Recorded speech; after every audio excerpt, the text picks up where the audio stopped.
Bonsoir, bonsoir, bonjour, c'est Congo News 24.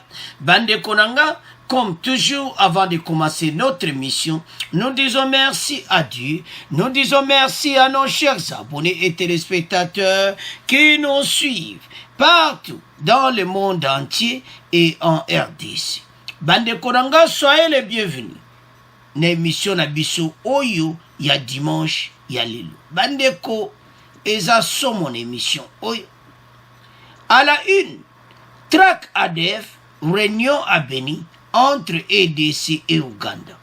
Bandeko, réunion, il fallait qu'il y ait salam. ADF a changé ma stratégie. Explosion, bombe à Beni. Bandeko Bogoyoka, explosion, bombe au Kouena Beni. Alors, des femmes blessées, Bandeko Bogoyoka yango, mais Moutakufiti. Alors, et puis on va parler encore de konanga vérité sur effectif fictif. C'est que les bimi. Oyo bazaye ko sala ko baksa nombre basoda et oyo kaka fictif et ça somme. Toko développons ensemble. Deuxième point chez téléspectateurs, social des Congolais. Makabango et bandi. Bandeko biloko kiti na ndinga mukiti.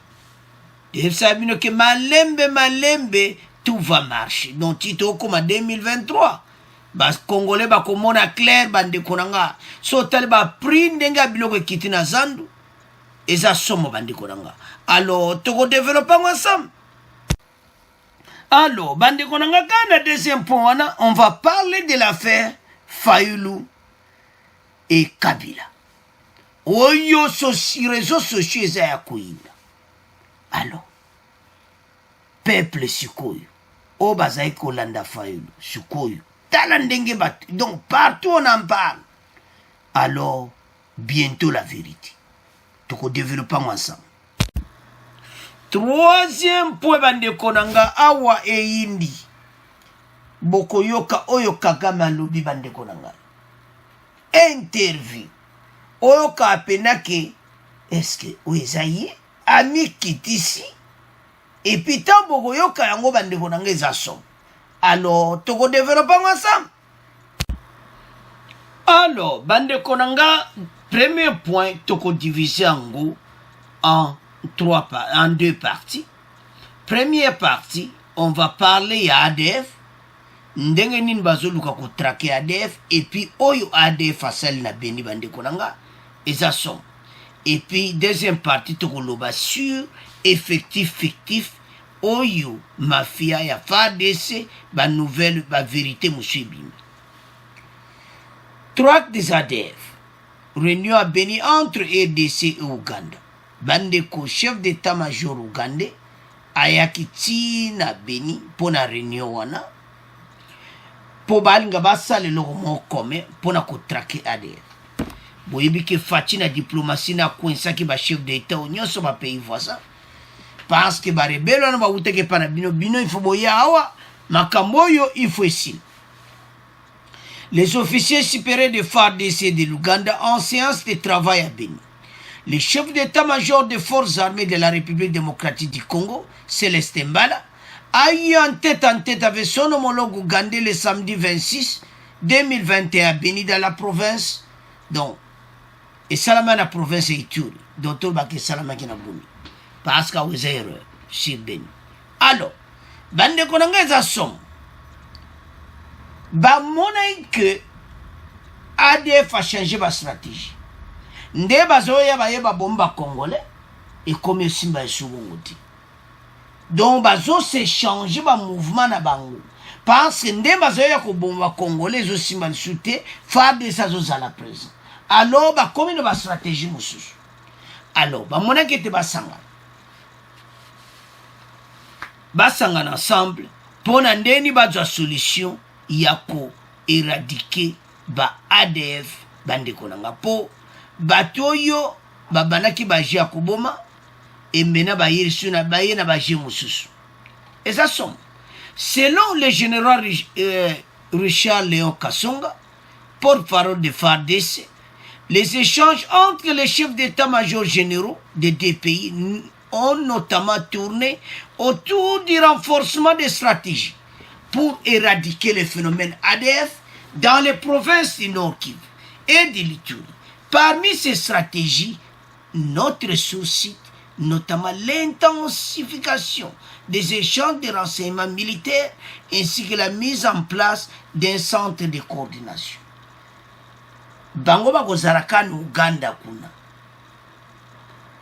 Kongambo Uganda bazo se communiquer na ngambo ya RDC na Ituri. Alors bazo kolobama kosolola ndeni ya kotrake ADF. Service de renseignement. Parce que bandeko bato ADF bakomi na ba stratégie mosusu. Donc mouvement bawazo mema il faut ko caler bango leram. Bato yo tozana problème sérieux na bango parce que bango ko bomeze loko pamba. C'est loko pamba. En exécution de la volonté du chef de l'État, les chefs d'état-major généraux se sont rencontrés pour magnifier la décision prise par les deux chefs d'État, mais surtout échanger des renseignements, mettre en place les mécanismes pour pouvoir commencer l'exécution des travaux. Bako changer ka ba renseignement. Baba na ko solola. Ba on ba ko yebsa que non, baza place vous. C'est quoi ça mona? Yo ba voisin yo ba yeba kina mo bandaka. Yamba luba ki. Solola na mutu azulingo. Solola na bango diplomatie afachi ya mwezo futa. Ba Uganda ba fungoli motema. Ba moni ke basala service à renseignement na mpo ba yebi mouvement na bango nyonso. Mais banda kala wana. Tolo bananu. Boyebi yango banda kala. Mais pourquoi bozoya kolobango na moment oyo? Et pourquoi bayi? Parce que vous vous souvenez, Fatia Kenaki na Uganda. Na ville eza frontalier na RDC basolo na kina Museveni. Message ezaki clair que bato tozana besoin, il faut pas kendi. Pas quitter mboka na biso bazo boma bande ko na biso ba Congolais. Alors, c'est quoi Uganda? Message kweli bango bafungoli mote parce que bandeko nde ba américain bakoti makambo tout. Ba président Uganda ba yebi ke ba comme na situation sérieuse. Parce que baza batu na bango. Donc comme tant bango bazo ba on ba bima na RDC. Alors, basali ke moya ko traquer ngo basala réunion ndo monde ba vanda mesa. Alors, c'est samedi bakutanaki. Ndenge nini bako se renseigner ko traquer bades. Bande ko bade for you. Eza somo. Parce que ba bandi sou makambo mususu oyo basalaka na ba pays asiatique. Makamba bombe. Heureusement, o aliboso nde ba tcheki moto akufiti. Mais ba blessé, deux femmes blessées lors de l'explosion d'une bombe artisanale dans une église catholique de Buchili. Donc, eza mawa wana sikwe salami na beni. Osomande ba changer ma stratégie. Alors, le gouvernement na biso, il faut pas changer pas ma stratégie siko. Parce que ndenge bazao ya ba bomio ba eba bomba suna tama kambwana te komi pasi. Parce que FARDC et ba komi na nombre belé. Omoko zana nombre belé tande sungi. Mais bon ya bazaki ko salva effectif ma trop metezo ya na point. Comment baksa nombre ba solo bazati. Do ba sala ki business metezo ya to détaillant. Alors bandeko ba komi na système ba bombe. Makamba bombo yo yango zomona ki il faut ba fouler la mission. Une bombe artisanale a explosé ce dimanche, l'élo 27 juin, dans l'église de la paroisse catholique de l'Emmanuel dans la commune de Bangou, en ville de Beni. Selon des sources sécuritaires, cette explosion a fait 2 blessés graves. toutes des femmes et quelques dégâts matériels. Les forces de défense et de sécurité basées sur la zone ont ouvert des enquêtes. Alors, sans plus tarder, Toyoka explosion wana ndenge salamaki bon to continuer mission na biso. Non loin de là, au Nord Kivu, il y a eu explosion d'une bombe artisanale ce dimanche matin dans la paroisse catholique de l'Emmanuel, commune de Bungulu à Beni. Le bilan fait état de 2 femmes grièvement blessées et d'importants dégâts matériels. Les forces de défense et de sécurité ont ouvert une enquête. Le récit de Martial Papi Moukeba. Cette explosion à l'intérieur de la paroisse catholique l'Emmanuel de Beni s'est produite avant le début du culte dominical. Les 2 femmes blessées sont arrivées sur les lieux tôt le matin. Le révérend père Kambale Masingo Isidore est curé à la paroisse de l'Emmanuel de Boutili Beni. Témoignage. L'explosion a eu lieu autour de 6 heures juste et la messe n'avait pas encore commencé. Il y a eu 2 mamans blessées. Nous étions en préparation d'une confirmation de nos fidèles et le vicaire général du diocèse. C'est lui qui devrait venir pour confirmer ces catéchumènes. La bombe artisanale a été placée à l'endroit où les chantres installent leurs instruments de musique. Moi, c'était la première place après l'hôtel. Les maires de la ville, la police, les services de sécurité ainsi que les services d'élite anti-mine des Nations Unies UNMAS sont descendus sur les lieux pour l'ouverture des enquêtes. Selon nos sources, tous ces services sont unanimes. Il s'agissait d'un engin explosif improvisé. Cependant, quant à son explosion, 2 pistes sont privilégiées. Soit l'engin visait une grande personnalité, soit alors il était destiné à faire du mal à plusieurs personnes. Béni. Alors, nous avons suivi Tolandi Bissonyonso. Selon le curé de la paroisse de l'Emmanuel de Boutili, Beni, cette explosion à l'intérieur de l'église de Beni s'est produite avant le début du culte, avant culte même bande. Les 2 femmes blessées sont arrivées sur le lieu tôt le matin. Le révérend père Kambale Masingo Isidore révèle que la bombe artisanale a été placée à l'endroit où les chantres installent les instruments. Très tôt le matin, c'était vers 6 heures, le dimanche. Alors, bande kona soto mona biloko abubani babanda bashia ba bombe alors l'air ngwa kokaleba.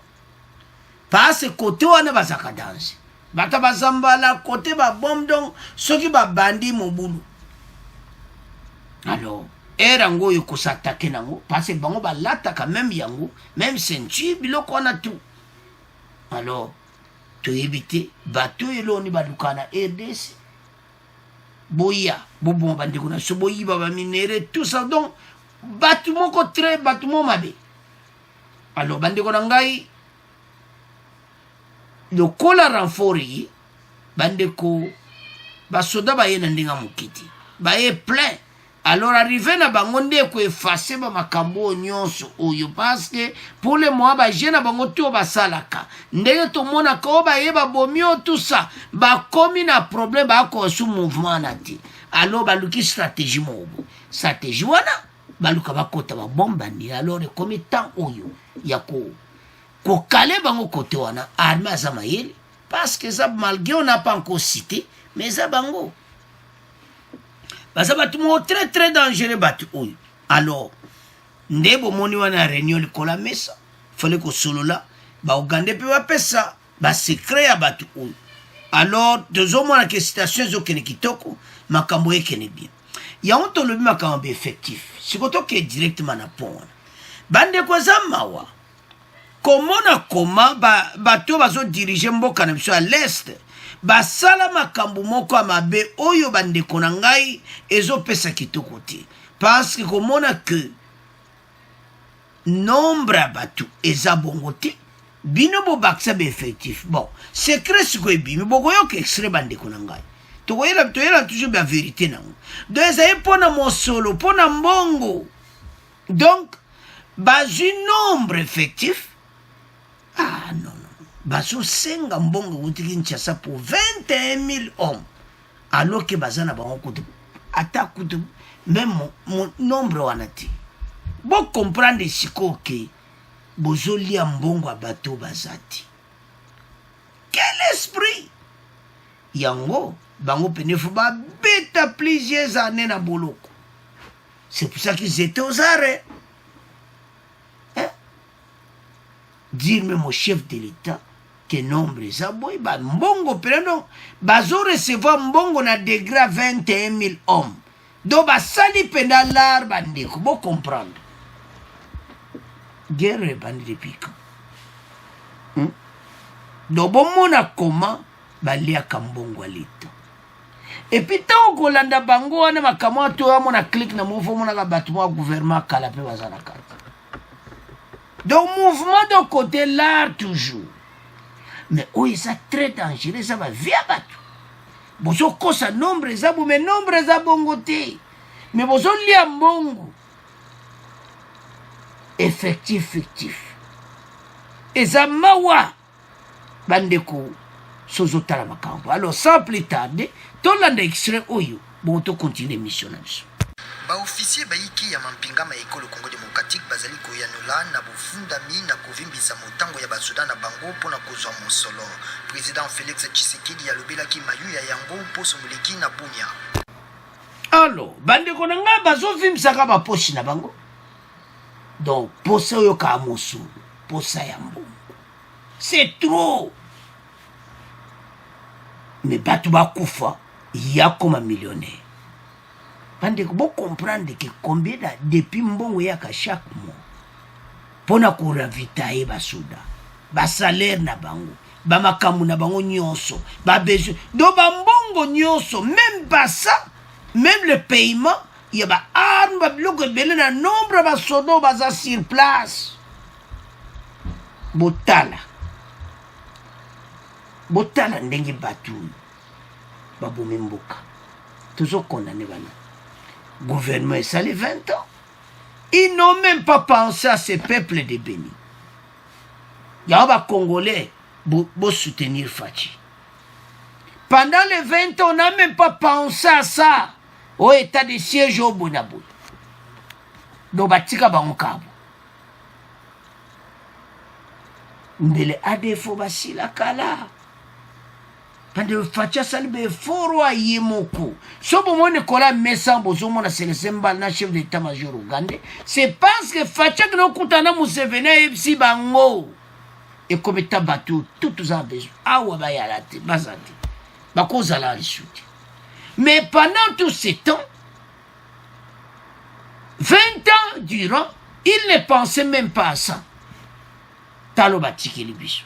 Potala. Même le kola koyiba on peut na ndenge batu bakufa ozolo ba 21 000 hommes lele ba mbongo mafia na kati armée. C'est pour cela que ba français ba lobaki na ke président congolais a sali oyo en tout cas et belé ba ko lo bango te en public mais facha sali pona ngana yo to yoka to comprendre que facha sala musala nde batu wana batu ba bebisa ba recevoir kabambongo à 21 000 hommes pour les propres oka mafia au sein de l'armée. To landi biso so extra one. Eza mawa. Mais combien batu boni bako? En tout cas, batu yo prison na bango, il faut ça la makasi. Faut penda prison modo ba beti pena ba yukuti yango parce que ba bomba ndeko na biso likola mbongo. Place wana ADF akoya basoda bazate babomi batu. ADF akoya basoda bazate babomi batu. Mais alors que les officiers généraux bazuliaka bambongo, les lieutenants bazu ba lieutenant colonel ba officiers généraux bango nyonso clique baliaka bambongo. Botinda mbongo eza botinda tuza 21 000 mbongo ya 21 000 balongoli batie na poche. Donc bato ba vomi mais pona ko sacrifier milimo ya batu. L'âme est sacrée bandeko. Ama mutu eza sacré mais eza bazo sacrifier ngo baju ba mbongo na bango batie na ba poche. Ah! Tuka batu yo non. Non, quel esprit! Oboma peuple yo makama tu ça ma mike pana biso. Mundela kondi mata boma bandeko na e. Les biso ba africain. likolo kaka mbongo. Alors bakangaki bango déjà oka basekre ezobima ke na bambongo et tout ça oyo ekobima ke eza na bambongo to makambo ebele. Et puis baarme mpe bakozwa baarme ya ba 21 000 hommes bango ayeki bamoke baarme mosusu bateki na. Donc so totala biloko wana non bato oyo basali baaffaire pene oyoka les affaires baaffaire yango na mito ya bandeko bakongolais bazokufa bango kuna baza te. Alors bandeko na nga totiki premier point na bino tokomokende na deuxième point. Alors bandeko na nga avant mais tokende na point na biso ya social, on va parler d'abord affaire Fayulu et Kabila, bientôt la vérité. Makambo yo eza bientôt peuple akoyoka ba vérité. Parce que yazayi kolobaki Fachi na Kabila. Oh bango basali alliance boye na boye tout ça. Mais lelo et comment l'obama partout que ye akei na Kingankati. Et c'est la vérité. Tout le monde en parle. Des amakambo, oh, c'est la vérité. Alors, baloba yoko zoe na mutuka. 4x4 mots que je dis, j'y kene Kingankati. Tout le monde en parle la même chose. Yango te ça va abonner na biso. Kezo mo na clairement que c'est la vérité. Makambo tout yaza koloba na Fachi. Yango yo yekutu oyo azosala don mawato bakongole bofungola miso teyebisa bino ke bapolitisien batala baintere na bango. Lelo bozoyoka bato nene toyoki bato ne mosusu bazowangana boye na boye et tout ça me bakondima te. Me ntango makambo yango ezotambola partout ezomona clair ke eza vérité. Pourquoi bato bapanza kaka bakosaka likambo wana kaka boye kaka ebimi kaka boye sanke baye kozwa na Faden House balo baye kozwa ye bakena ye. Alors tonton loba un mot oyo tozomona ke ça peut être la vérité. Pourquoi? Muzito aza proche ya Kabila baza toujours tala bato wana nde mona basala badétruisa EDC bazala toujours bomoko bayokana basololaka très bien, pas de problème. Muzito et Kabila, pas de problème. Alors, to comme l'air à campagne 2022 zaka kalate. Fayulu a besoin de la campagne. Il faut que ne ba côté kuna ak sengala. Nandenga mabete, wande to kanisi. Biso lo ba toujours vérité, wande to kanisi. Mais et là, c'est vrai que nouvelle est tambolée partout. Il y a un mot comme a fait Fayulu Kabila bientôt la vérité. Mais mon colo te rejoint. Passe ma preuve dans le Kobima nango. Tozawa. Et Kobima. Mon colo monde. Tu as la vraie info de Tandiam. Mais pour le moment, tu sais qu'on a un bandé qu'on a. Mais ton lo bakana ba bateau baza côté kuna. Talabilo ko kiti. Bozo tanto que na deuxième point ou ana biloko. Mboke zo changer. Botiko landa ba faux discours. Peuple fungola miso. Tala Martin Fayulu sikoyo. Bo fungola miso peuple. O bozo landa Martin Fayulu. Boya kotoyo. Tala ndenga yesi peuple son. Alors. Bande konanga ezomwana keza vérité. To tika ngona bino. To komo kendena. Oye biloko kiti. Alors, bato sengela bande ko nyonso bo rejoindre biso po mboke bando bonga social de Congolais. Alors, bande ko nanga to komi na deuxième point na biso social de Congolais. Makambo yango e bandi. Bande ko Kinshasa, le prix d'un carton de poulet 10 kilos passera de 10 dollars contre 28 dollars. De consommer le logo zaki 28 dollars comme 10 dollars. Donc, oyo nyonso yo gouvernement azosala tout bandeko nanga bazosala nyonso na conseil des ministres à vendredi ils ont parlé des social de Congo soki tolandaki yango donc tout a marché ministre ya économie azosala makasi na ndenge moke te bandeko na bamarché okota nini bagambela wana de okuta pena ke tout ekiti donc c'est ça parce que bakongole bamoni pasi mingi donc fati soki bapromettre makambo asalaka bandeko makambo nyonso alobaki azosala apromete bandeko agoma ke tokozala kuna aza kuna donc quand il dit un mot ekosalama alors les social de congolais eza moko oyo biso nyonso tozali kozela bazwi stratégie yango kitoko parce bandeko tala mpona kokitisa biloko na marché eza stratégie moko ya kosolola na oyo nyonso bacommerçant babayer de fonds bato wana nyonso oyo bazosala mosala oyo batekela so biloko alors gouvernement monaki stratégie na biloko ezowuta libanda bandeko totika exemple kaka basoso me biloko eza ebele tokotyawa nyonso te topesakaka exemple ke eloko ezalaki na $28 et ce coup de pas même moitié prix, moitié il fallait battre en $14, mais $10. Donc, on se comprendre directement que Bazan a besoin de peuple à s'en sortir.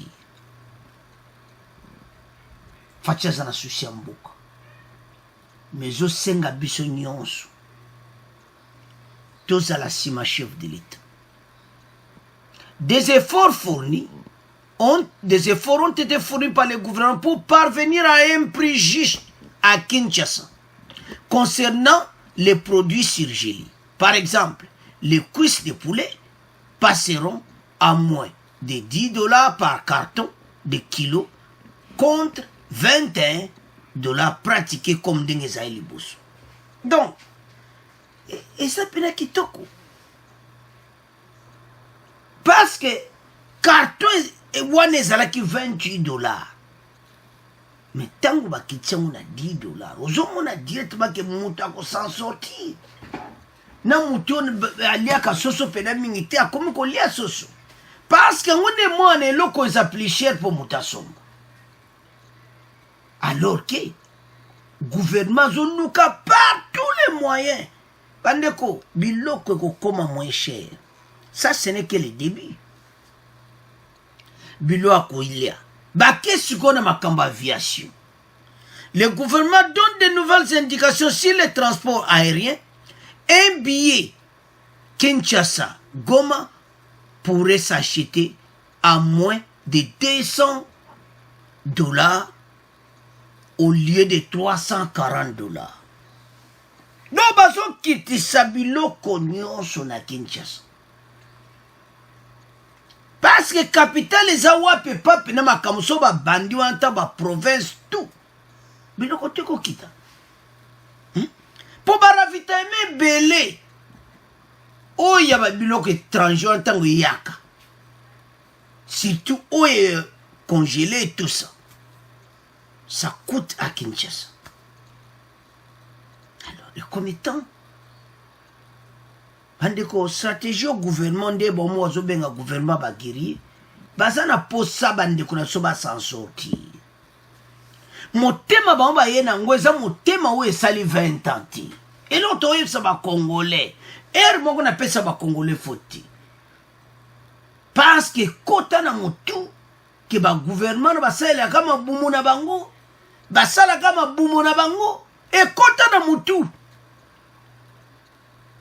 nasi tolandaki makamba jeep awa leo tosukiwa biso olobaki botika makelele faci ne peut pas sala makambo pamba bongo lelo bajeep wana ezalaki ya kado te bajeep ezalaki baomona émolument balongola bombongo ndambu bakata bombongo chaque mois kona baentreprise nyonso sikoyo makelele oyo totieti ba jeep o de 4x4 eza tobenga kutu jeep ete eza Hyundai eza modele ya Hyundai mais à 4x4 makelele tie na ndenga mukete mais lelo tosiki wapi toza na présence na souci ya peuple adjwaka bajipa kabola bino moko oh boniko bozo comprendre boyebi diete l'idée eza ko aider ba député bazo tambola musu transport ezati yango eza na disposition na bango oyo moniki akozwane te ye moko oyo moniki bakata ke na emolumani mwa ndama mbongo aju jeep na bano tambola nango do bandeko tambo omona bango aotambola nango bapesi ete eza ye moko asombi na mbongo na ye mpo baokata yango chaque mois nasi biso nyonso tocomprendre avançons awa sikoyo gouvernement baye na posa koyede bakongolais. Le gouvernement a communiqué vendredi sur ce qui pourrait être la nouvelle tarification du transport aérien RDC. Après négociation et multiples calculs, les prix des principaux trajets qui seront bientôt appliqués connaîtront une baisse variant entre 45 et 70%, donc 50%, si je comprends bien, selon les itinéraires. À titre d'exemple, un billet Kinshasa-Goma pourrait s'acheter à moins de $200 au lieu de $340 et celui de Kinshasa, Guadeloupe tournera à $150 au lieu de $480. Où est ça la Katia RDC? Pourquoi pas billet cher Nengoan? Il y a Guadeloupe qui $480. Bakidisi on a $150. Olinga teza Ndengewan. Alors, conseil des ministres et salamaki vendredi au bandeko ezaki somo. Sama nous konda tu ba poignon so ba congolais bazo ba point bazo souffrir nango. Bandeko kalate. Comme dit les Français, il y a une lumière dans cette tunnel. Donc, lumière moi zana kata tunnel na toujours mona yango. Donc, za musikate. Toujours mona lumière pendant na kata mulila kata tunnel. Mwinda na kalate to koma place ezali. To sepela. To gouvernement oyo baye po baye demboka. Yanto bato pesa bango temps. Yango ebandi.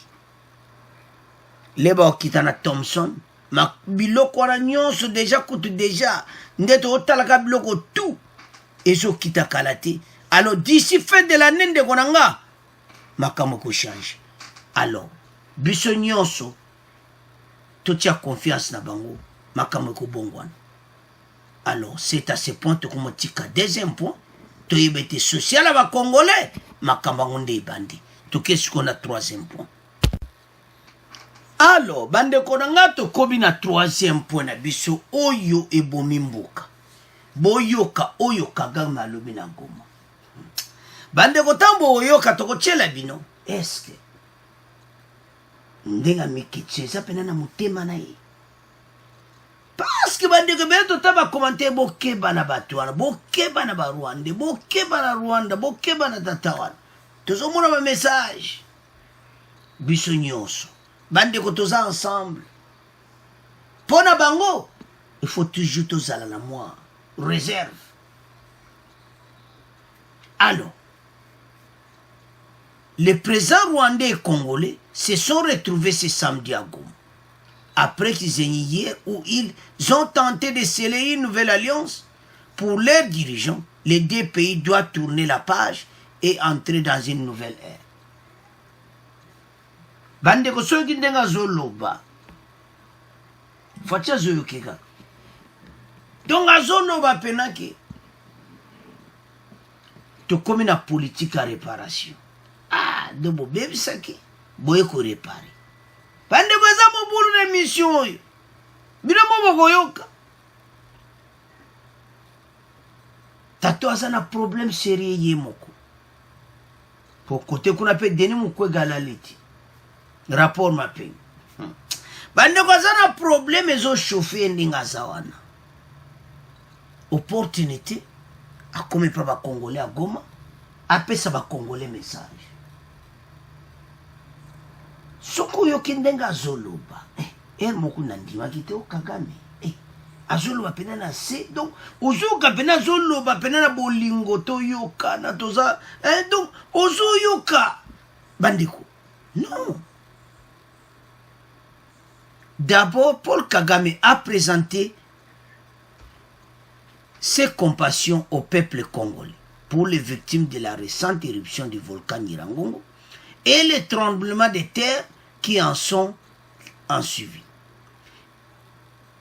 Il a estimé que l'état de siège instauré depuis bientôt 2 mois par son homologue pourra résoudre les problèmes d'insécurité et d'instabilité. Ah! C'est quoi Ndimi? À mon pena qui m'a solango aussi là.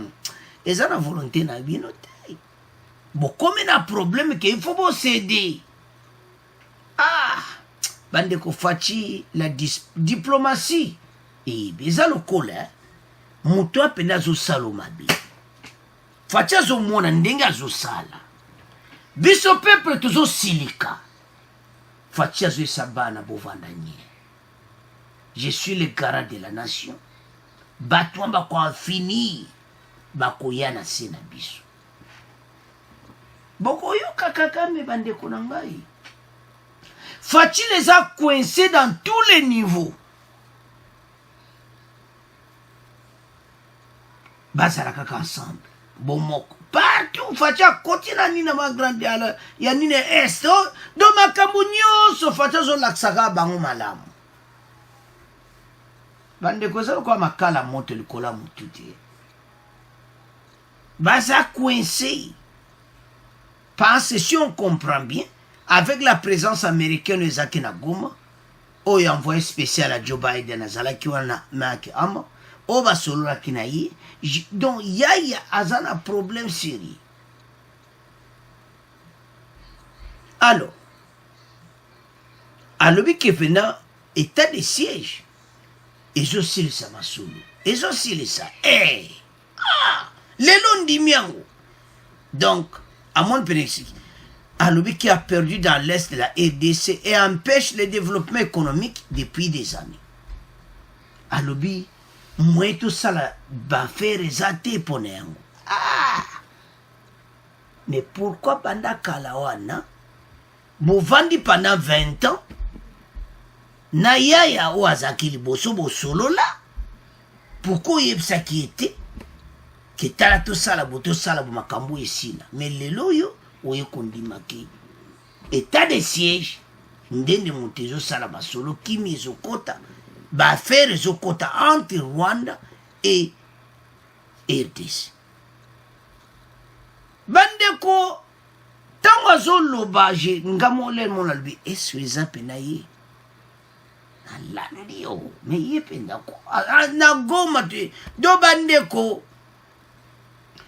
À ça, l'interview n'est pas en français. À Goma, c'était hier. Makambo à Lubi. À Ebsiba Congolais.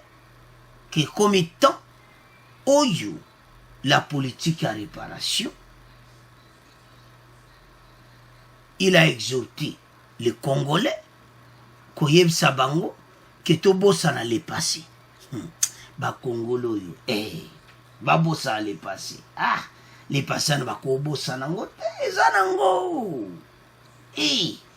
Zana makamodo yo yeb samutukezo bossa les passer Rwanda na o basara RDC non.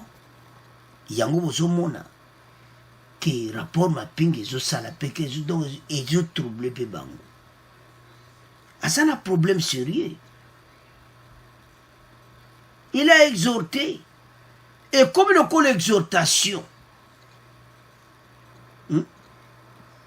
à lui, Tobo ça allait passer, se focaliser sur ce qui est de bon pour avancer sur de nouvelles bases. De nouvelles bases. Donc, tant on a zolanda, on a dit voilà. Yaya pena zoani. Yaya pena maele sili. Et comme tant où il pena cédé mobimba. Alors, atika makambwana ba cash. Mais, ba Congolais ba lobby.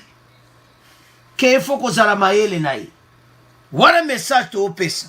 Pour babonner les mots makaba pesa. Ils ont solo. Toni maka. bamonaka bacommentaire na bino ke mayele na bango l'histoire ezolobela biso toyebi epa wapi towuti na bango baproblème ebele tovivre bango baza na base na alors sans plus tarder toyoka Kagame bongo tocontinue émission na biso.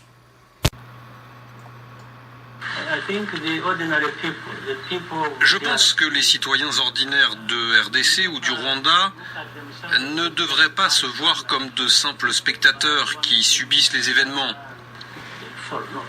Ils sont de vrais acteurs et nous devons travailler ensemble et nous encourager mutuellement à tous les niveaux pour que nous fassions ce qui est juste. C'est comme cela que nous y arriverons. Quand nous regardons une autre personne, au lieu d'y voir un problème, un danger pour nous, il faut essayer de voir ce qu'il peut y avoir de bon en cette personne et que nous pourrions faire du chemin ensemble sans tenir compte des barrières. C'est là que commence la bonne politique. Une politique de réparation et de confiance vis-à-vis des autres, je pense que c'est toujours une possibilité.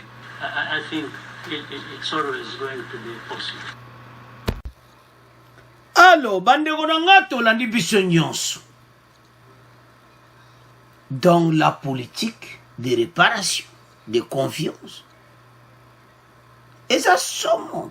Donc, derrière l'obi dans son landi, l'obi, ah! Ami qui dit, et c'est au fond du cœur. Mon thème est toujours mon ati. Parce que, à Monique, à Kominasuko, à Tali Fachabi, à Moutou, ma bête sali bango, Moutou you, mais Facha sa bongote. Facha le bi RDC na Rwanda to solo la. Ba solo le sili. Kagame mbala moga comprendre bien. To sali batu mabe. Il a promis de travailler avec Félix Tshisekedi pour apporter des solutions mutuelles entre les deux pays et encourage les populations à vivre ensemble. Encourager les populations. Rwandais, Congolais. Va vivre ensemble. Bon. Va Congolais va yuki. Va sotala. Tout le monde a bino ndebo banda action ki. Tout le monde qui bino boza chute na kata territoire mais ko sala ba désordre. Tout le monde pena ke batwana tout passe bandeko. Makambo tuzolo ba guerre sili. Ndeka boyo ken guerre zate. Ezo sila. Il a même dit ceci que état de siège pour résoudre les problèmes d'insécurité et d'installer qui perdure dans l'est de la RDC et qui empêche le développement économique depuis des années. Mais toi, Nathan, bandeko ya mon l'air monson a vandi. Toko pesa ba Rwanda faute. Mais faute a mingi za ba kambina biso baleka ki pendant 20 ans. Toko pesa ka Kagame faute nyonso de batwana basala ki 20 ans nde bango nde bazana faute ya grave. Pourquoi basala ki makambo fatia o salati? To bango pena kuna bazate Kagame so zwana nyonso zwa kaka. Soko zwana zwa kaka pendant les 20 ans. Fatia yi mwana mboka. Atali gauche, atali droite abia. Ah! Non boiti. Atali armée abia. Armée zaboui. Ah! Non boulou. L'année de mission passée, bah, comment 4 ça va frontière? Vous avez armée n'a pas ça qui donne mawa. Fatia lui assainissement. Assainissement que les autres banda, bah, on mange na boutou, bah, baniko kanga ba valise, bah, baniko 4 au Kenya Rwanda. Donc, bozala qui n'a bino bien filtré. Vous avez bande konangai. Tout l'année de mission passée, on a tiré qui bino. Babani ko traverser na pays voisin. En masse. Oh, mais pas soto, bazo katsa, bazo ken, bakei. Bakope koufi. Fatia Kouboma, tous les copes. Ou est salamé pendant 20 ans, Fatia Kouboma yango. Bandeko. Guerre eza guerre moko, mais bango moko. Bato basalaki 20 ans na pouvoir. Batika kondimatiri aussi là. Pourquoi? Bayebaki ke na kati ya RDC, na kati ya FARDC, infiltré baza na bango, et puis bato baza kuna, basalaka bafia, ndeto landaki wana, do business amba liaka wana. Guerre waso esili bakomi mpiaka. Yango bazali kolobaka guerre wana, ekosila te. Mais Fatia ekosilisa yango. Avec la diplomatie, parce que bitumba pa mande o fa de sa zo bundawana et aussi la bongota. To la premier point. Uganda ba yeba solo la na mesa pona ba ADF. Papa opa ye pona ba groupe rwandais o ba FDL batwando so ba sola stratégie ni bango ba bima bakini. Bango ku dia ba si ba bendana na bango. Basi ba katenga tozo ko bango li susuti. Soko landi na information et comme ka ba komo landaka bato ba groupes armés locaux na ADF. FDLR kutu ba katsa ki deja ngambu baki. Oh, bato bazala ki ba rebelle, babane ko katsa ngambu non. Totika ba jiko. Bokosa ki biso. Bango baza ba rebelle, mais comment ba katsa ngambu? Bakende ko. Bobengisi bango. Donc c'est-à-dire makamoka ndeza okene. C'est pour cela que Kozalana, un président de la République ou un diplomate, Eza Kitoko, Yaonto Zolobake, Nabisomo wa politicien na Congo, Obo Salatala, Tovananye. Fachi Azana sagesse moko, c'est un diplomate, Ayebi comment, Yangot. Kagame alobi na munoko na ye que l'état de siège instauré depuis des mois par son homologue pourra résoudre les problèmes de sécurité et d'instabilité à l'Est. Pourquoi il a dit cela? Ayebi. Bato yo ba vomi na ba guerre oyo. Comme plusieurs années. Rwanda a profité nango kosakana te. Tanto yo kaba rapport au mona occidentaux bazo rapporter que ba minere na biso bima ezo teka madona ndenga muketi. Alors, ndebo mona sewana. Enfin, Paul Kagame a exhorté les citoyens des deux pays à oublier ce qui les a affectés dans le passé et se focaliser sur ce qu'il y a de bon pour avancer sur de nouvelles bases. Sur de nouvelles bases. Eh! Ah! Donc, banda kalawana. Bovanda ki pendant 20 ans na bayaya wana. Makambo ezalaki te. Omona l'air, bo bazoyo kanate. Oh, bazoyo kanate. Wana pendant les 20 ans.